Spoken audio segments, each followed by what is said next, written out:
Welcome everybody. Welcome to the True Jew channel.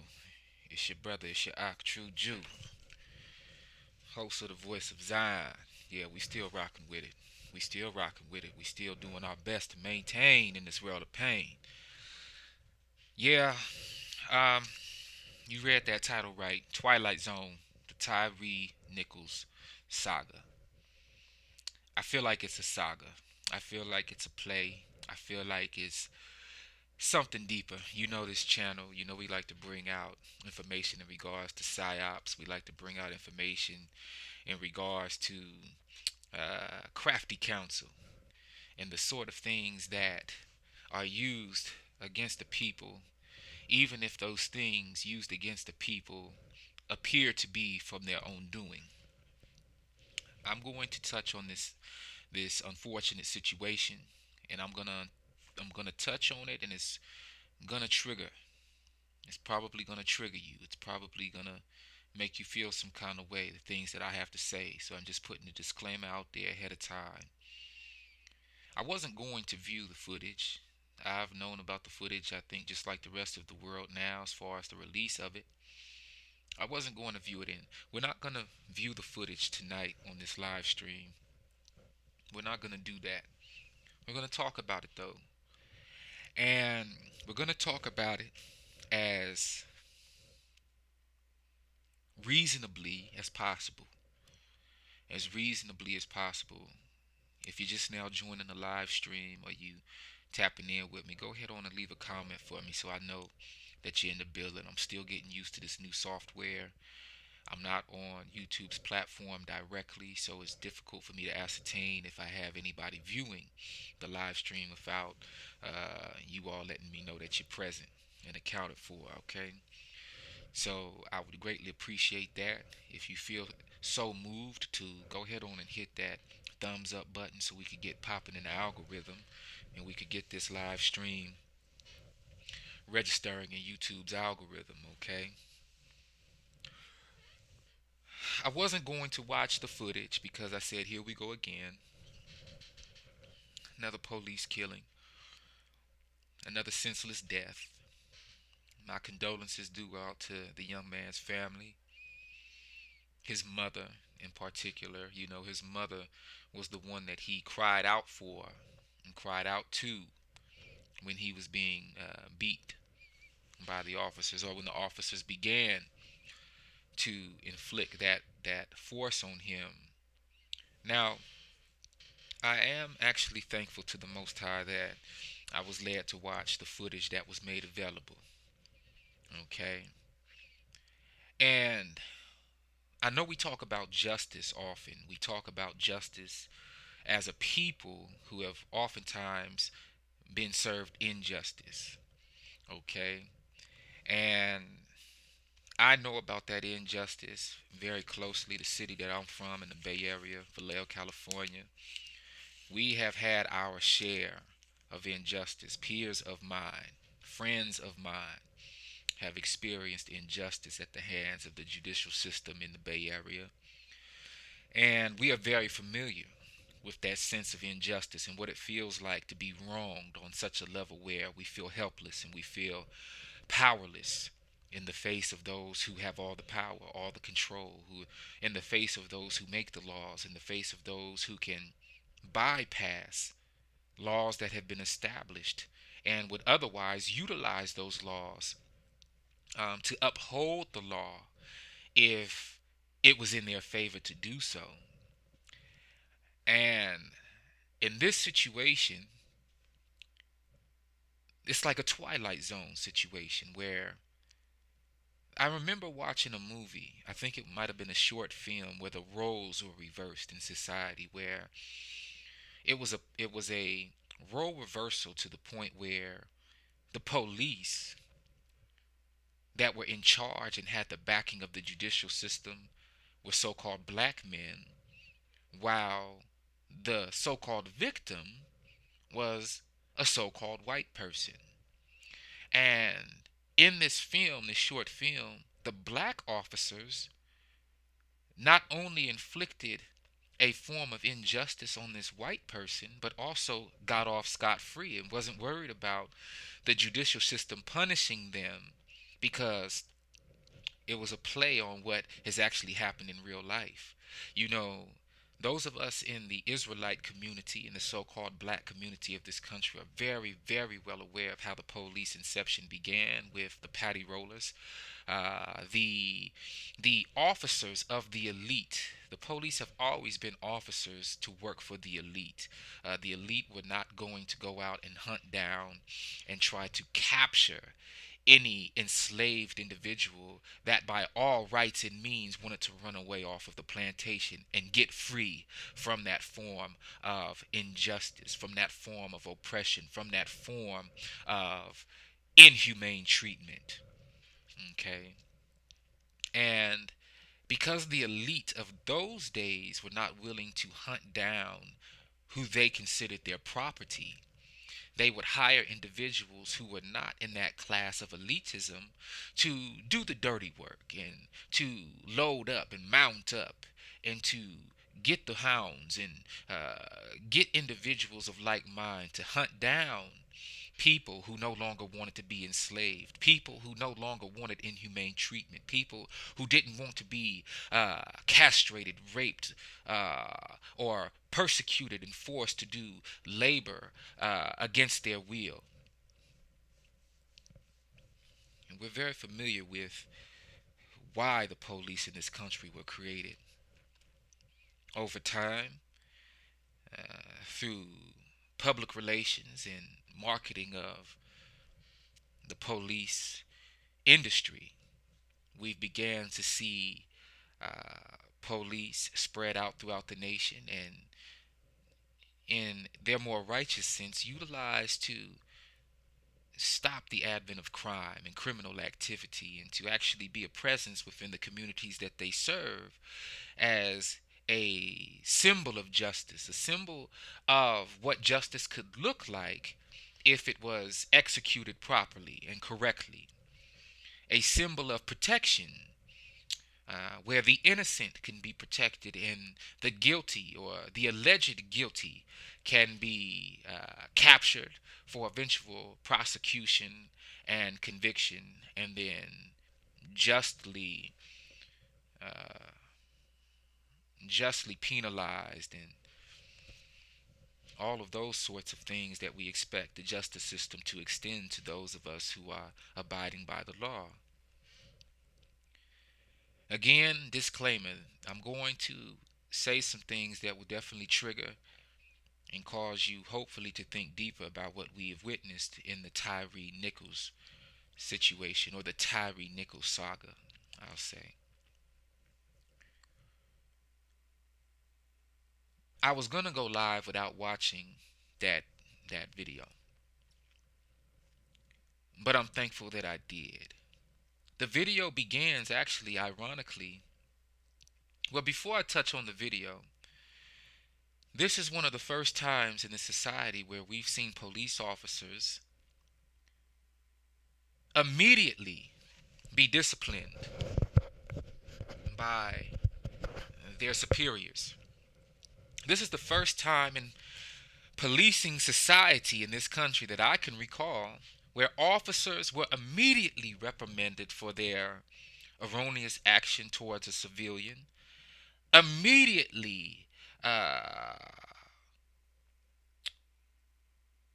put on, uh, well, they weren't even put on administrative leave, immediately fired from the police force, and immediately arrested and charged.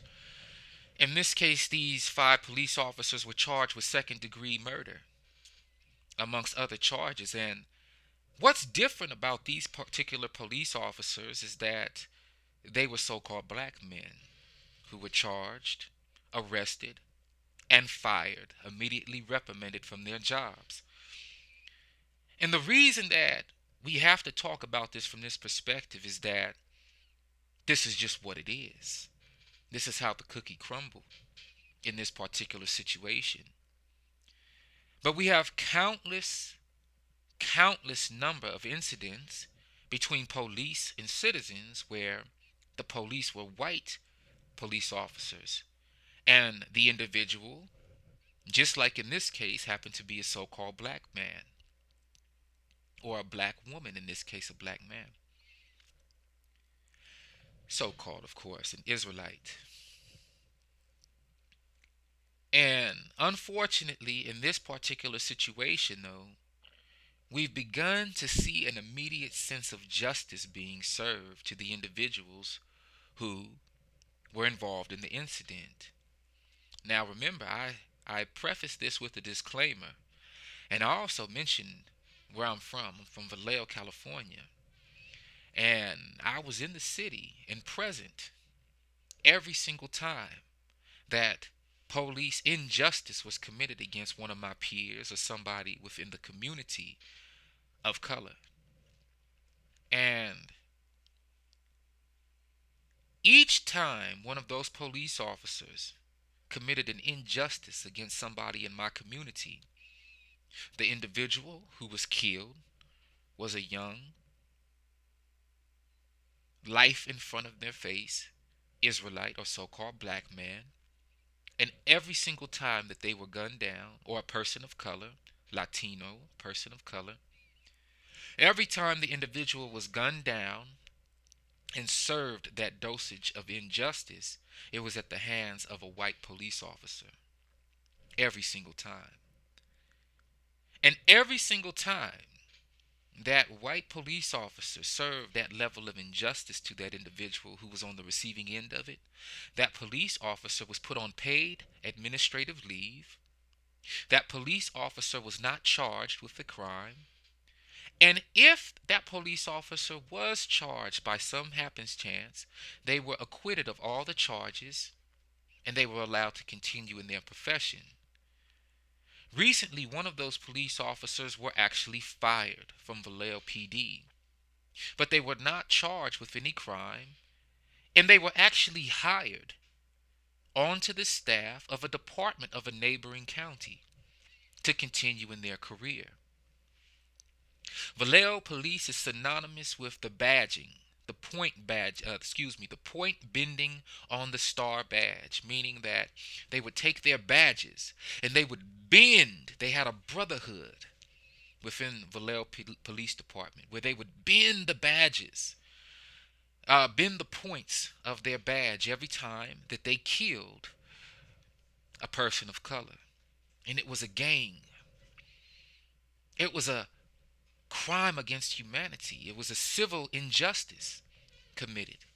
A racially motivated, white superiority complex crime that was committed against a person of color and celebrated so much so that word on the street is that you couldn't even advance through the rankings in VPD if you didn't have a body.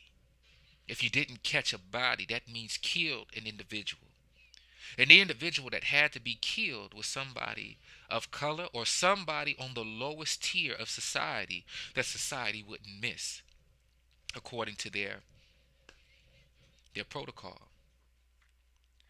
And many people in the city of Vallejo who were killed at the hands of police did not receive the justice that they deserved. A couple people did receive the justice their families received some form of justice. A small list of these individuals: Mario Romero, Eric Reason, Angel Ramos, Ronell Foster, Sean Monterosa, Willie McCoy. Each one of these individuals made national headlines for being killed by police, and the officers involved, actions swept under the rug and were able to continue on in their careers. Another national headline of an unfortunate event took place in the form of Ayanna Jones. Many of you might have heard of her, 7-year-old, beautiful young sister who was killed, shot in the neck by an officer in East Detroit named Joseph Weekly. Joseph Weekly was charged and acquitted of all charges and was allowed to continue his life. They busted through Ayanna Jones's grandmother's home front door, and Joseph Weekly immediately fired his sidearm into that home and shot the poor little girl while she was laying asleep on her grandmother's couch in the living room. She did absolutely nothing and knew not that they were coming to serve a warrant or look for her father at the time. And she was killed in cold blood. I remember that case vividly because the judge and the district attorney laughed at the family as the grandmother and family cried on that stand after being called to the witness stand. And they smirked and laughed and shrugged off her killing as if it didn't matter. And the officer, the cop, Joseph Weekly, was let off. He was let off to go live his life. Now, I have to say these things this way because never do we want to see anybody killed at the hands of those who are supposed to be serving justice and supposed to be maintaining a sense and semblance of justice in the societies that we live in. We would hope in an idealistic world that the police would actually do policing. But we all know in the hood that once the crime is committed, it's too late. That's when the police are called after the crime is committed. The police aren't on the scene 9 times out of 10 until after the crime has been committed. And in my city, Vallejo, California, the police have a very poor record of actually solving crimes.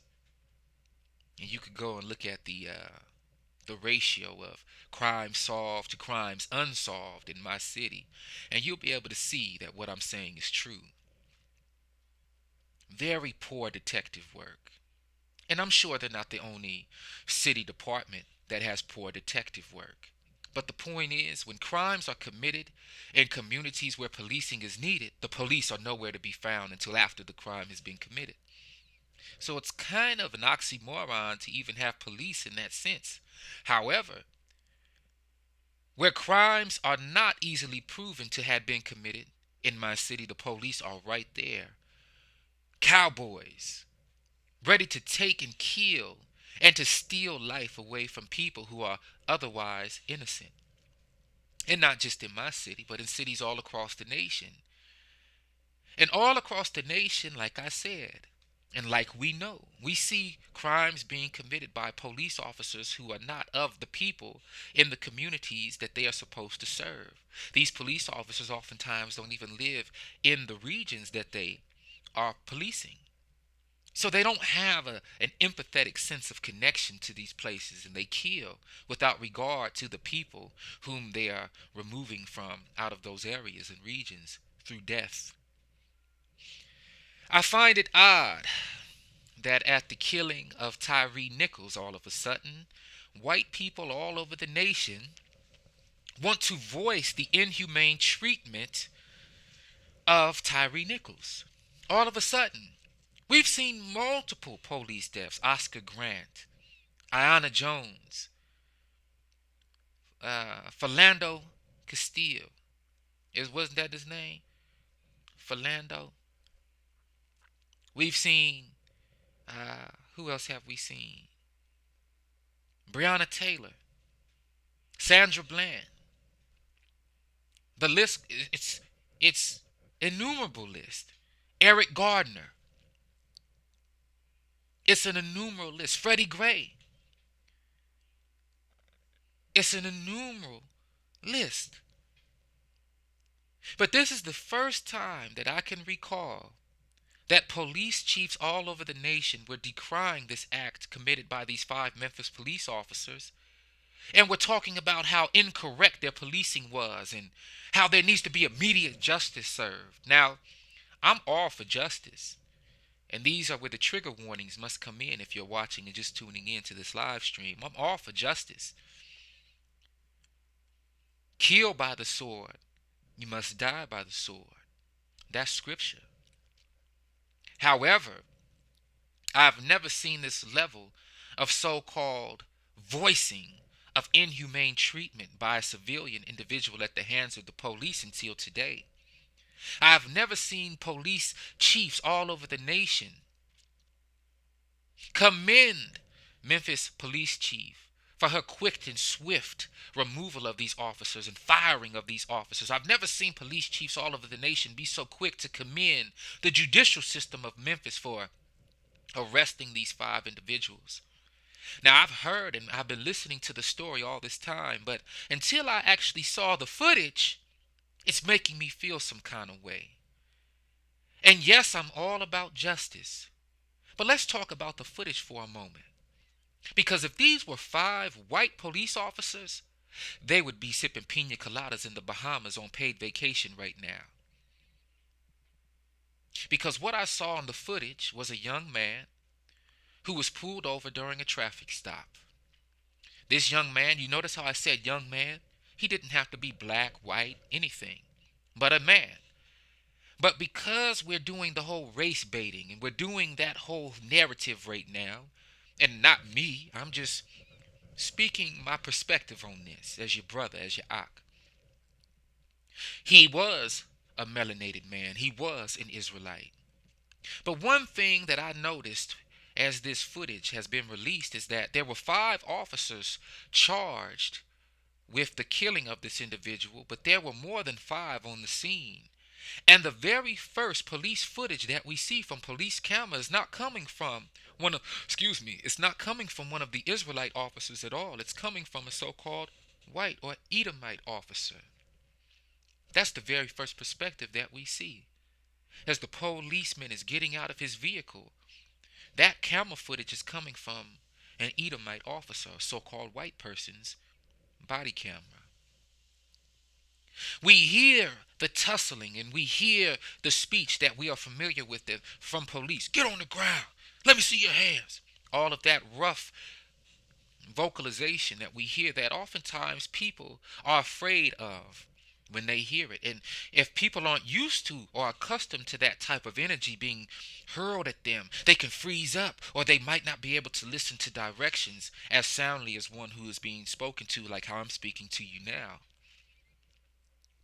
But in the black community, as far as police work goes, there's very little room for error. There was very little room for, I didn't hear what you said, or I couldn't understand what you said because you were yelling too hard at me. We rarely see police where we get the benefit of the doubt in that particular situation. It just so happens that the majority of the officers in the Tyre Nichols saga, they happen to be people who look just like him. Oh yeah. But one thing I noticed from an unbiased perspective is that when they gave Tyre Nichols the command to get out of the vehicle and to put his hands behind their back, Tyre Nichols began resisting arrest. This is where we're going to have a trigger warning. If you look at the footage carefully at the onset of the interaction between police and Tyre Nichols, that was a classic case of resisting arrest. And any white officer who stated he was resisting arrest would have been justified in anything that would have taken place after the so-called suspect resisted arrest, especially if that suspect was a so-called black man or black woman. I have seen multiple black women getting tossed to and fro like they were part of a wrestling match by white male officers. And those white male officers were never charged at all. Not at all. They were just doing their job. When you check the comment sections on all of these articles and news media outlet posts where white officers are involved in an extra violent arrest of a so-called black person, even a black woman, a black grandmother, and a black elderly individual, they are always just doing their job. Hey, the black person should have listened. Why did they resist arrest? Come on. Salute to that white officer who did their job so they can get home safely.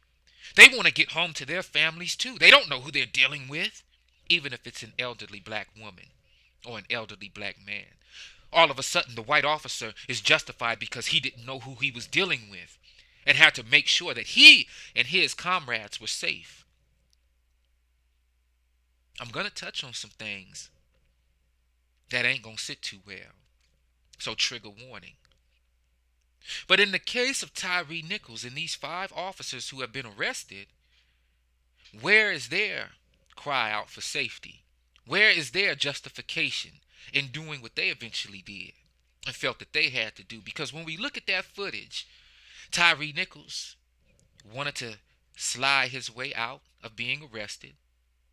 He resisted arrest. He wasn't listening to commands. And then the part that most news articles aren't saying until this footage came out is that he ran away. In his resisting of arrest, he actually got free and was able to run away while they attempted to tase him. He ran away, and the officers, the original officers, minus this white officer, caught up to him. And we didn't see the white officer ever again in the footage, which was a flag to me. It was a red flag to me. Where did this officer disappear to when he was the main one who had his pistol drawn in regards to getting this individual down on the ground? He was one of the more vocal officers at the beginning of the interaction. And by the time that the actual beating took place, he was nowhere to be found.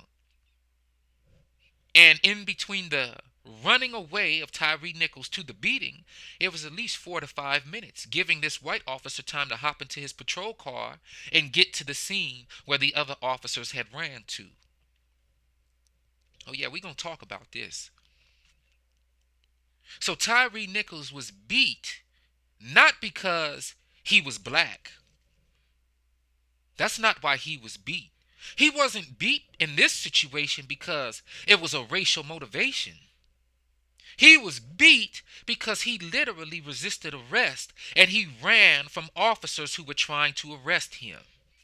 And once they caught him, black, white, purple, yellow, blue, we know if you run from the police and you make them have to bust a sweat, then you are going to get the benefit of getting knocked upside your head.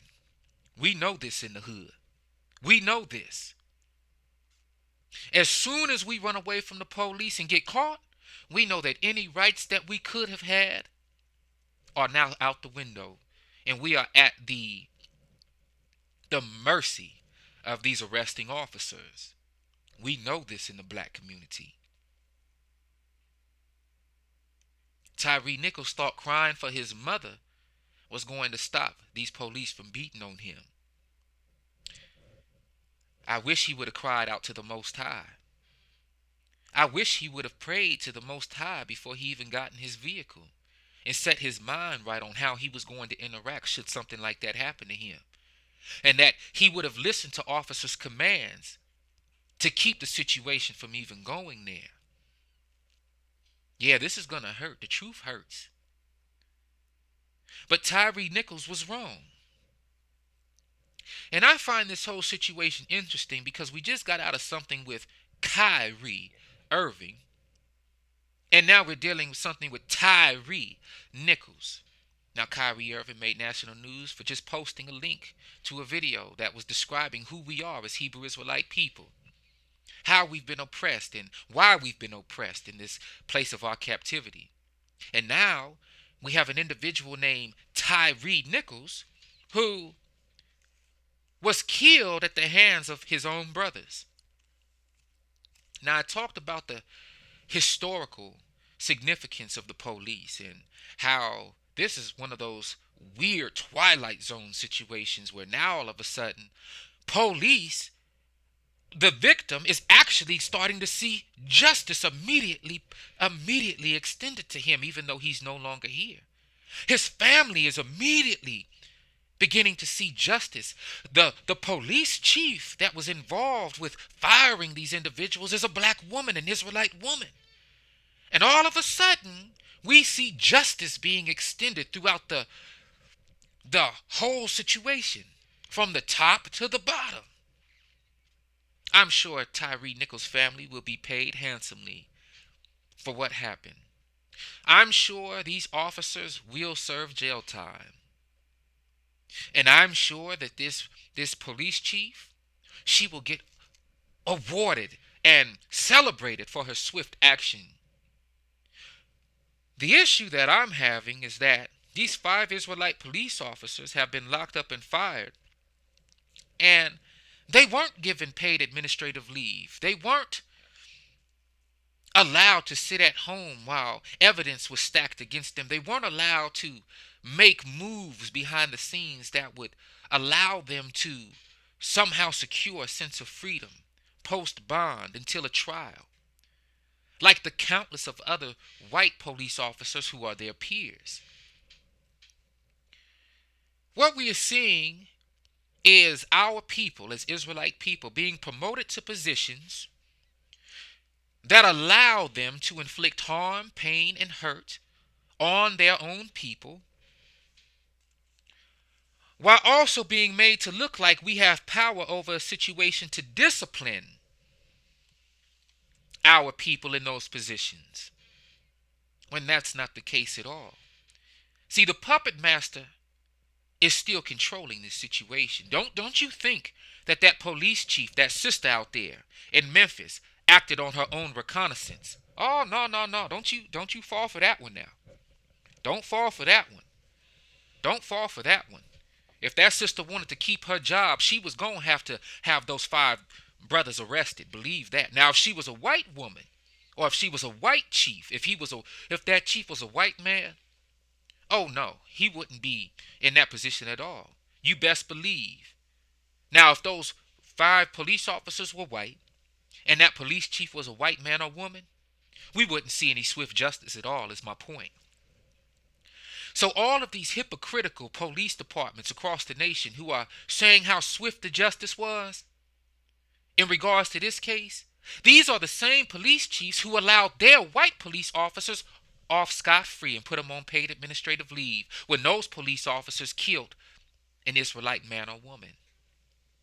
So my whole point for this live stream is, if we're going to get justice in the Tyre Nichols case so swiftly, can we see justice enacted swiftly across the whole board? Can we see justice in all of these white police departments in white communities, or in white areas, or in communities of color where our people are not serving as police officers, where the officers are so-called white people and their superiors are so-called white men and women who have witnessed these same sorts of acts, these same sorts of injustice in other communities? Can we see justice then? Because Mario Romero never saw justice. Yes, there was a small payout to his family, but we never saw justice. We never saw the police arrested. We never saw the police tried in court. We never saw the police fired. They was on paid administrative leave. Eric Reason, Angel Ramos, Ronell Foster, Sean Monterosa, Willie McCoy, Ayanna Jones, Oscar Grant. The list goes on. None of these individuals saw true justice. No amount of money can bring an innocent soul back into this realm. No amount of money can fix racism. No amount of money can destroy a superiority complex that one group of people has toward another. Because a person can have a superiority complex, but if they are not in the racial position, the elite class, to act out that sense of superiority, then racism towards that group of people simply does not exist.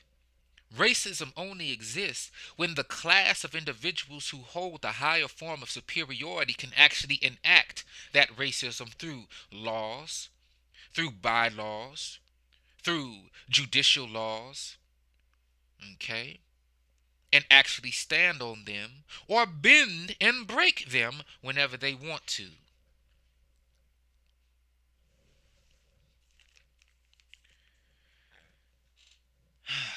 I find it ironic that there were city cameras propped up in this neighborhood to capture the beating of Tyre Nichols. I find it very strange, as a matter of fact, that there were so many Hollywood type angles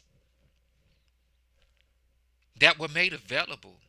I find it so strange that the footage that we're seeing right now is being narrated by white voices. And these same white voices are crying out at the injustice that Tyre Nichols was served.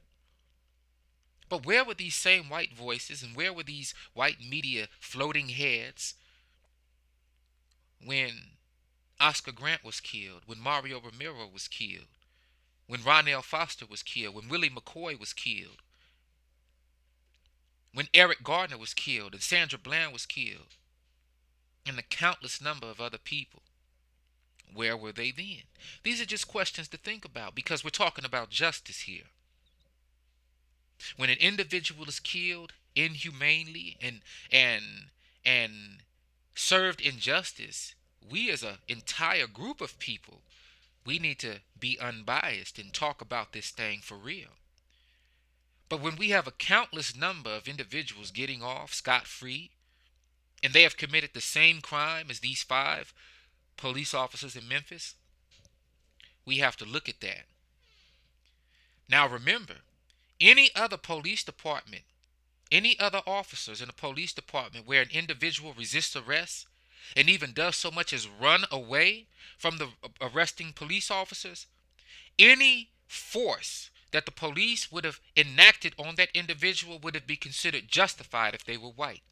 Because once the perp, what they would call the perp, once the suspect flees the scene, that arresting officer is now even in more fear of their life, according to their protocol and according to their narrative that we've heard countless times.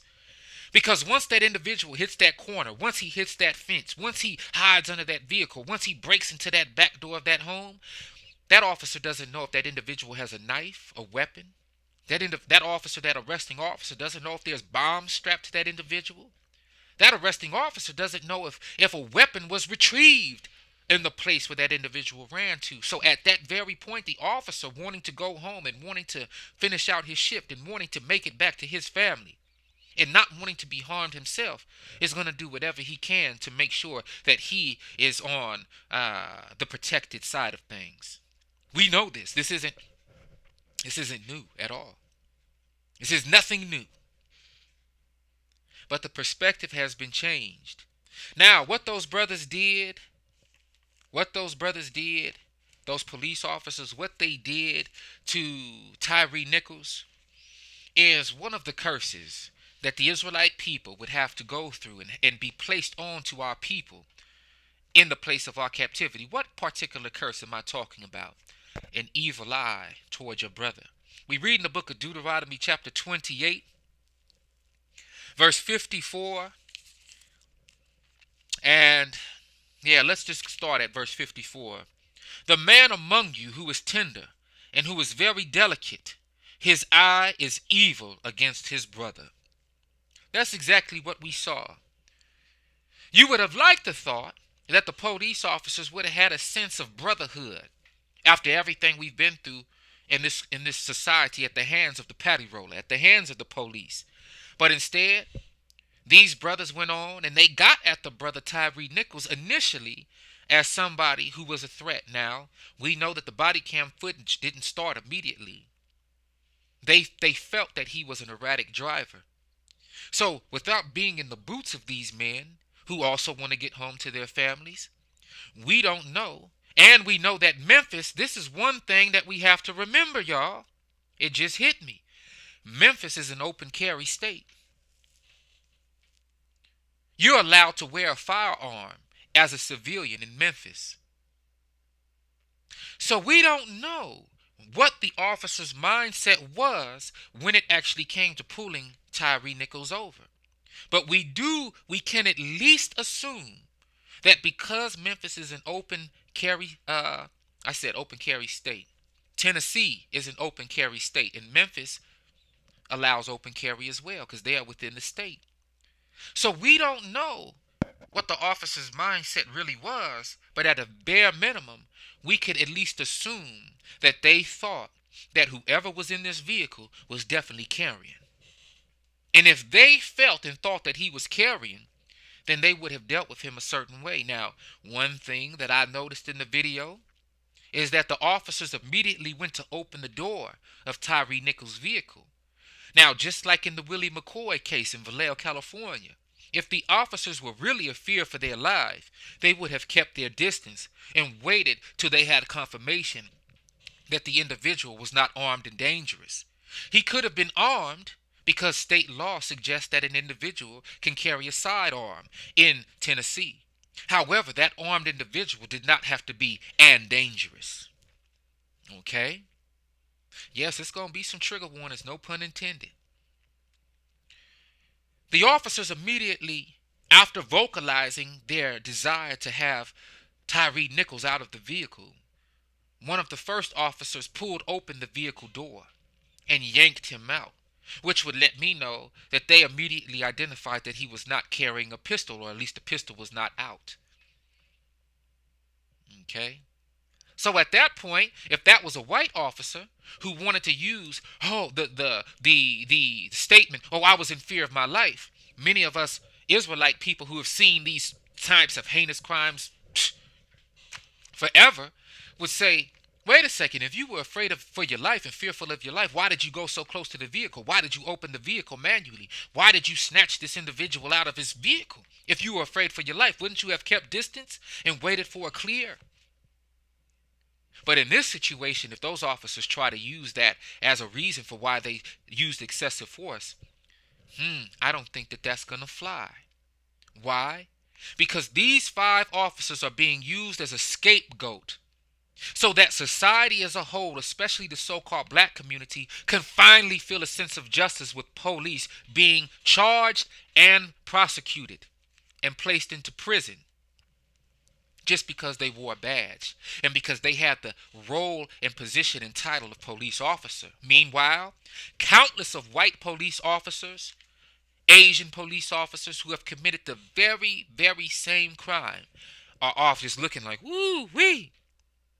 This is why I feel if these officers do get prosecuted and have to do jail time, every single officer who was involved in a crime similar to this must also do jail time, regardless of color and complexion. You see, Tyre Nichols, when he began to cry out for his mama, and we heard him crying out for his mama before he was actually getting pummeled, there's another curse in the book of Deuteronomy that would explain that the Israelite people would have to endure through in the places of our captivity. Verse 66 tells us that, "And your life shall be hanging in suspense before you, and you shall fear night and day and not be certain of your life." Let me read that again. "And your life shall be hanging in suspense before you." Tyre Nichols' life was hanging in suspense before his very being. That's why he cried out for his mama. Because he knew that regardless of the complexion of the police who were there to arrest him, he knew that the title that they held of police officers was something that might make his situation worse than it needed to be. However, he should have felt when they initially decided to pull him over, once he saw the so-called black police officers, that he might have stood a chance if he would have listened to them and followed their instructions. You see, one thing, we might not like the police, and I'm speaking as a whole, but one thing is this: these police were sworn in to protect and serve. Who they protected and serving? Well, we know that they originally were established to protect and serve the elite. Protect the elite, protect the elite's assets, and to serve the elite. We know this. But today, you do have that few who want to stand for justice and will give you the benefit of the doubt if you deal with them correctly. If you deal with them correctly. And the first way that you deal with police officers correctly, regardless of complexion, is you give them respect in order to get respect. Even if the police don't respect you back when you give them respect, it's catering to their ego. It's stroking their ego that will really keep them off of you. It's stroking that ego, and it's letting them know that they are in control of the situation. When police don't feel like they are in control of the situation, I don't care if they Shaq, because we know Shaq is a sheriff. I don't care if they 7'2". When the police feel like they are not in control of the situation, that is when they feel like their life is in danger.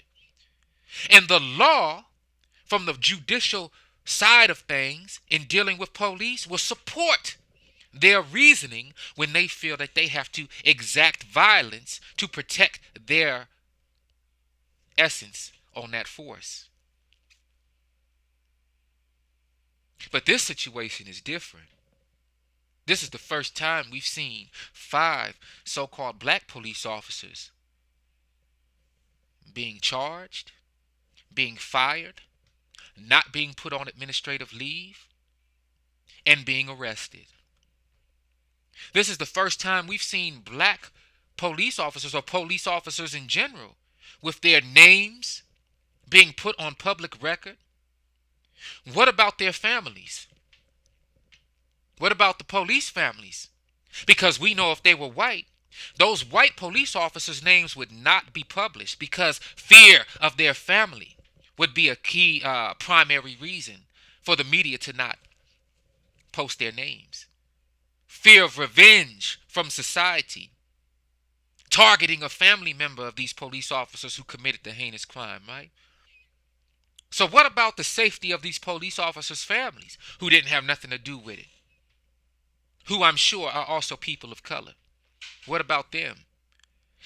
I don't like the fact that Tyre Nichols was killed. He lost his life 3 days after he was beat. Now, it's insinuated that he lost his life based on him being beat by these police officers. But do we really know if that's why he lost his life in the hospital room? Because like I said, it seemed very Hollywood. And a lot of the people, so-called white people, who are speaking up on this all of a sudden, they're making statements like, wow, you only see this sort of thing in the movies. Is that right? Well, how come there were so many cameras available and running at the time of this crime? And why is this making international news all of a sudden? Why are these 5 black police officers' faces being plastered on all of the media with their names?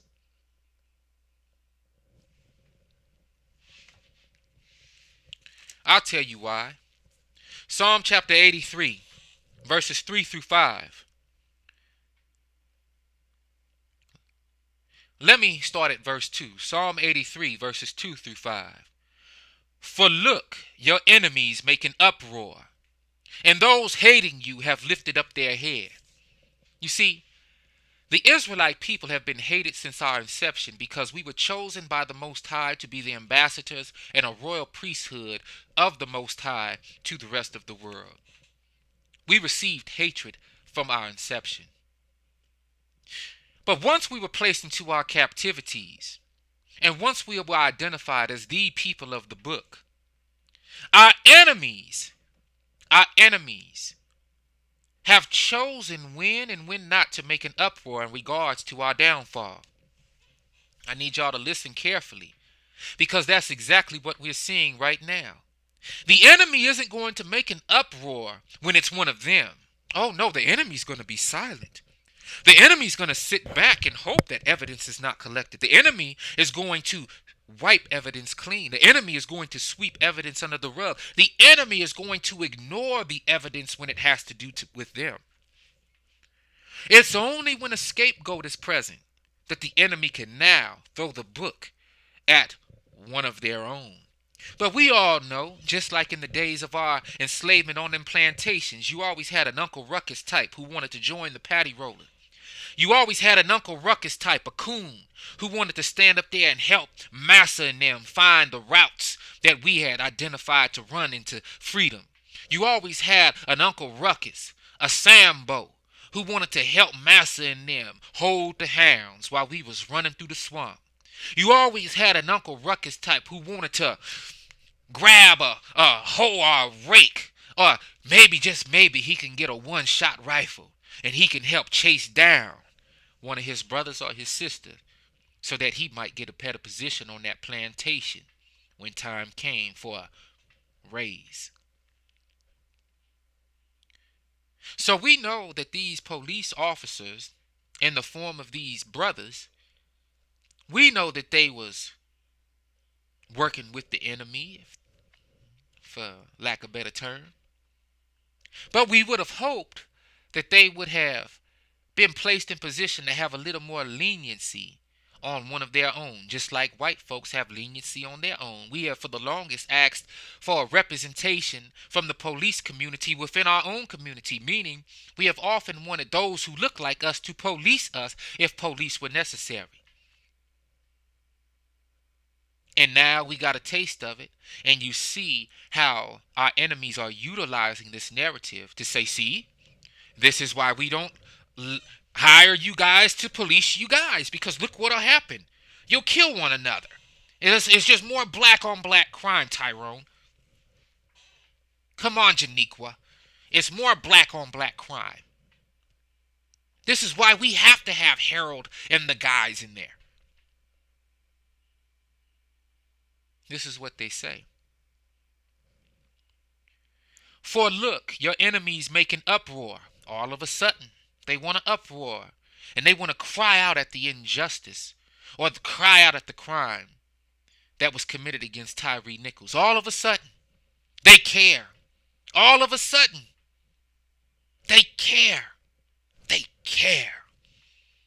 Oh, we can never see this again. Meanwhile, all of their peers are watching at home, finna turn on the football game, watching the playoffs, getting paid to lay in the shade while drinking a Bahama Mama half with lemonade. For look, your enemies make an uproar, and those hating you have lifted up their head. Now when they were keeping their heads in the sand, acting like they couldn't see what was going on, acting like they couldn't see Freddie Gray, acting like they couldn't see Oscar Grant, acting like they couldn't see Breonna Taylor, acting like they couldn't see poor little Aiyana Jones, acting like they couldn't see Eric Gardner, Philando Castile, now Eric Reason. Now all of a sudden they see this. Okay? Why? Verse 3 of Psalm 83. They craftily plot against your people and conspire against your treasured ones. So not only did we lose one brother, Tyre Nichols, but we lost 5 other brothers as well. Not only did we lose one, we lost 5 others, which means we lost 6 altogether. And that's not counting the numerous of our people who, in blind ignorance, have begun protesting throughout the nation, robbing, looting, damaging property. And our people are sitting up here and biting the narrative like we haven't seen this before. And I've never seen so many crabs in a bucket. You know, it's funny that all of a sudden when we cry out for justice now our cries are being heard and justice is being served. What do you think that is doing to those little children? Our children. Yeah, all of a sudden Blue Lives Matter went out the door. But if it was so-called white officers, these brothers would have to be about the blue lives. Yes. We would all have to deal with the fact that we would not receive justice. So the protesting, the looting, the damage of property might still happen. But in the past, that seemed equitable. It seemed justified from our people in our communities, even though we were attacking our own communities. We were damaging our own resources ignorantly. But it seemed like it was more appropriate because that was the only sense of justice we can feel. But now, not only are we damaging our communities, not only are we protesting, not only are we crying out for justice, but justice is actually being served. So all of the little Israelite children who are seeing our brothers' faces plastered on the media as being criminals who were once police officers, now our young people would never want to be police officers. Now our young people are seeing the face of the enemy as one of their own. And they are seeing justice being extended upon one of their own by the same people who would not extend that justice onto one of their own. So who's still ruling? Who's still calling the shots? The so-called white man. And now that the so-called white man wants to lift his head and cry out, and he wants to make an uproar, now we see the Superman. Now we see the Captain America. Now we see that Captain, who else we got? Captain Planet, and all these folks coming out the woodworks to save the day. So now the hero is still that white man.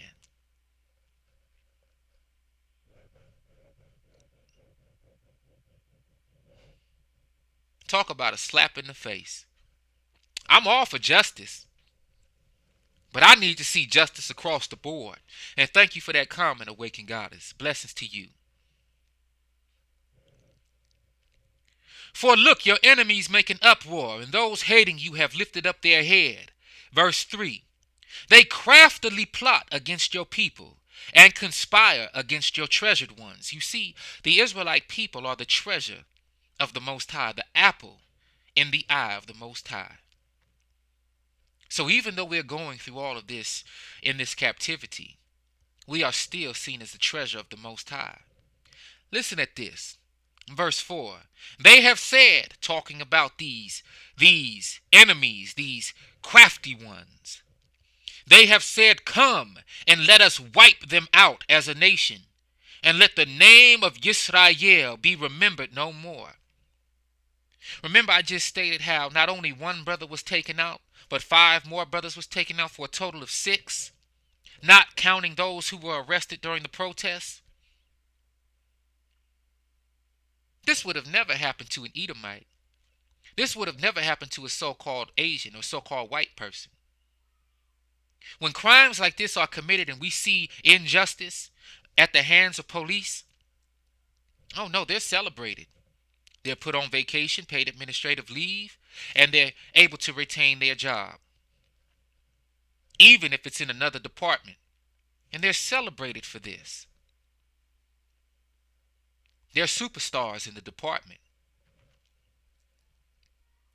But they have conspired against the nation of Israel because they do not want us to be anymore. Once we got off those plantations, once we got out of those chains, once we stopped picking cotton, once we stopped building their homes, once we stopped building their establishments, once we stopped chopping down that sugar cane, once we stopped breeding for their causes to increase our numbers in servitude, oh, they had to destroy us.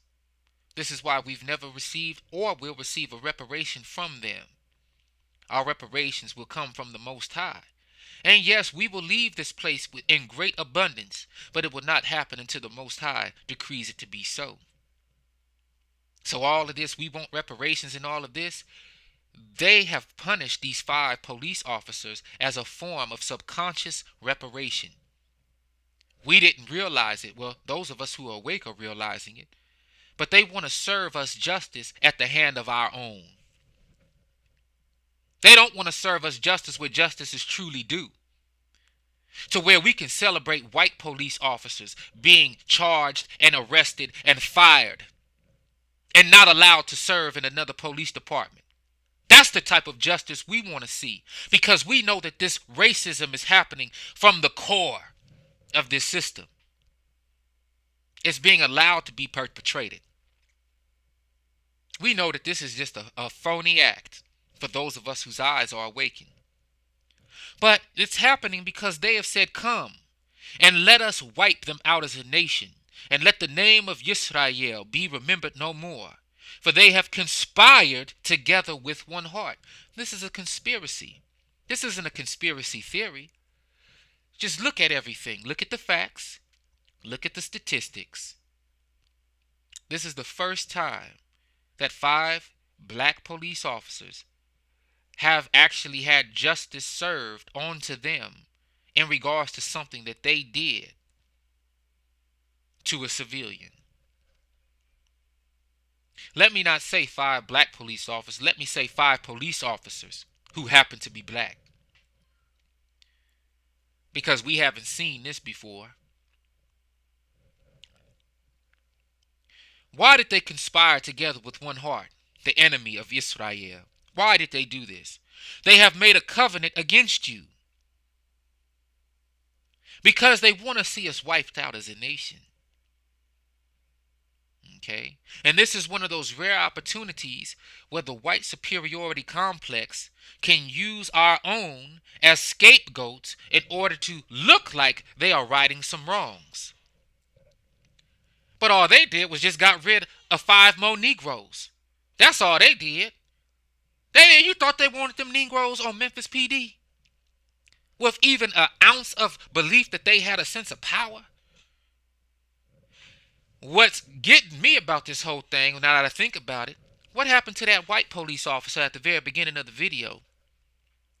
Why isn't he being charged? He was tossing Tyre Nichols around too. Why isn't he being charged? We didn't even know about him until we saw the video. They have made a covenant against you. Who is they? All of the nations who have conspired since our captivity to keep us ignorant to who we are, to keep our culture away from us, who stripped us of our language, of our identity, who stripped us of our culture and our customs. Now they were the whooping stick of the Most High. Don't get it twisted. As a nation, we had it coming because we knew that if we went against the law, statutes, and commands of the Most High, that we would be targeted by the Most High for punishment. But don't get it twisted. Now that we are beginning to wake up more and more each day and we're actually finding out who we are, now we're starting to see how the conspiracy is actually playing out before our very eyes. So in a situation like this, where one of our own can serve as a scapegoat, guess what? They're going to take every ounce of that scapegoatism and apply it to our people so that they can make it appear as though they are serving justice. But like I said, I'm about real justice. And I personally won't be satisfied until all of those police get punished. I won't be satisfied until all those police get fired. I won't be satisfied until all that paid administrative leave has to be paid back to taxpayers. I won't be satisfied until all those police who were able to meander over to another department are let go and released from that department. I won't be satisfied until all those police is thrown in jail. If we're talking about justice. Now, who are those who are doing the conspiring? Who are these enemies of Israel? The tents of Edom, the tents of the Ishmaelites, Moab, and the Hagarites, Gebal, and Ammon, and Amalek, and Philistia, with the inhabitants of Sor, Ashur, also has joined with them. They have helped the children of Lot, Selah.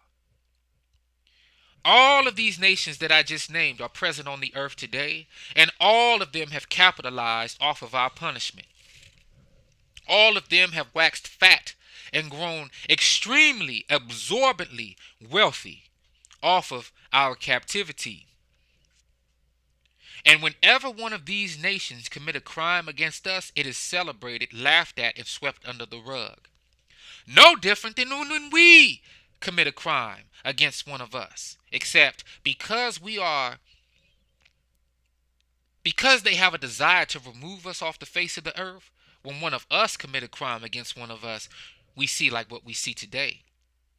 Where the victim and the perpetrator, in this case, reverse perpetrators, however you want to look at it, all of us get knocked out the way.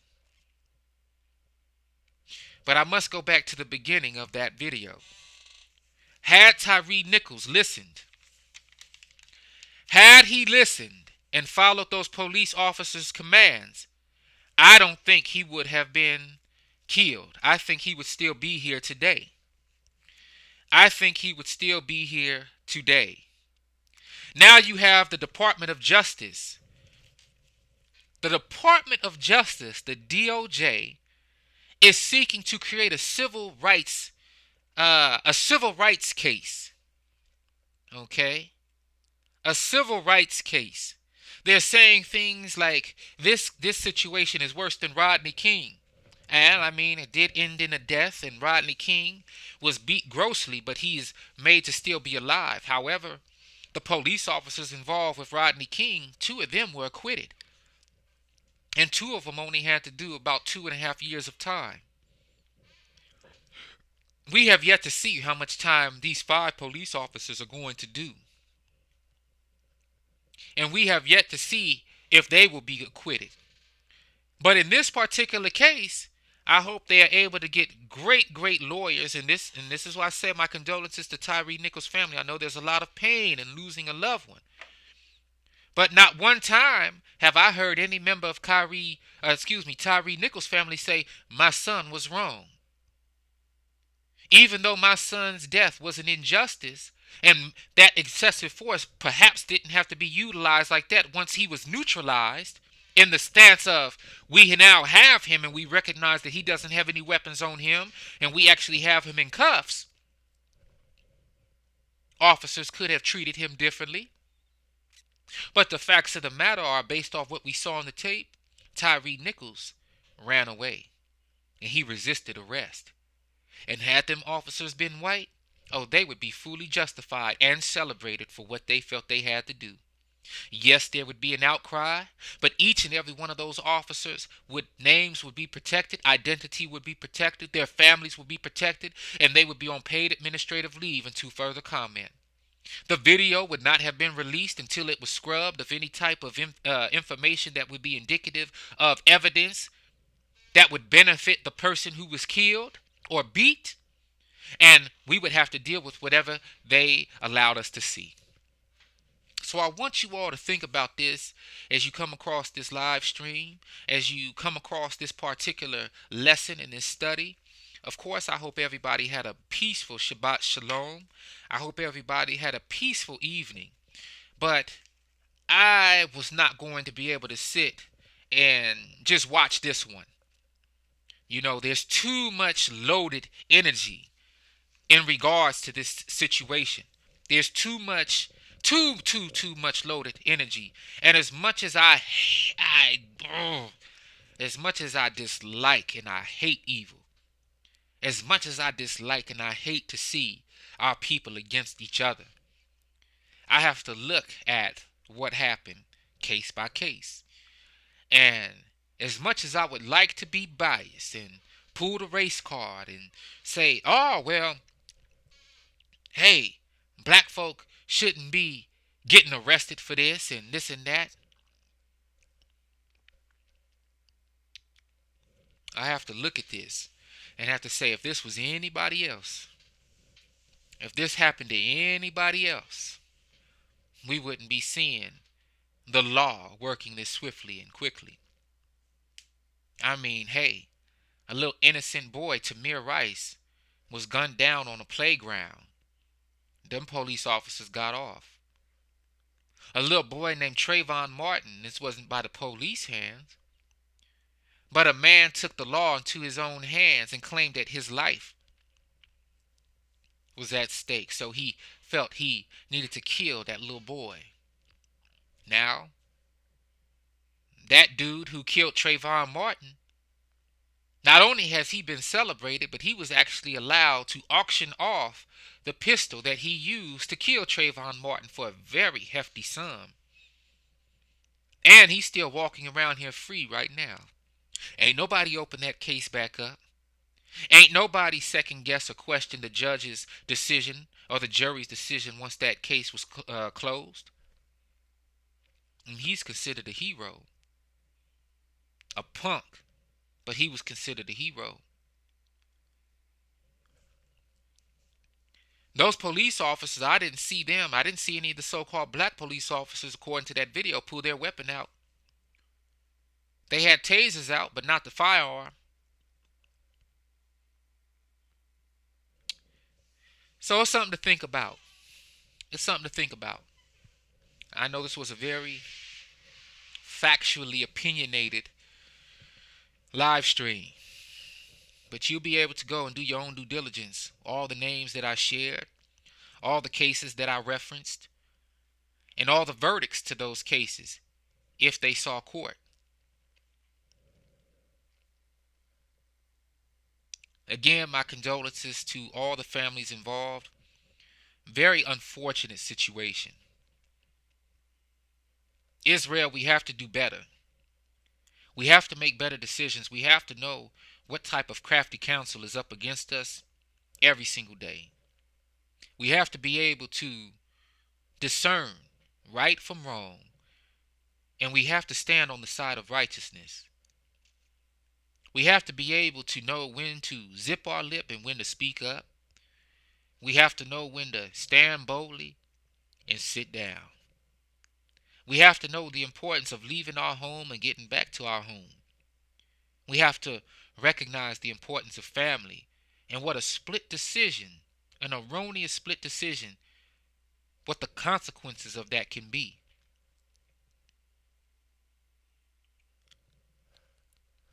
We truly do.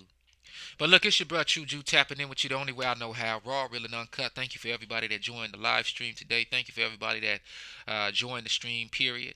Thank you for the comment. And thank you for rocking with me. Uh,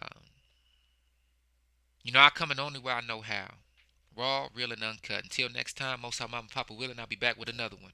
Gone.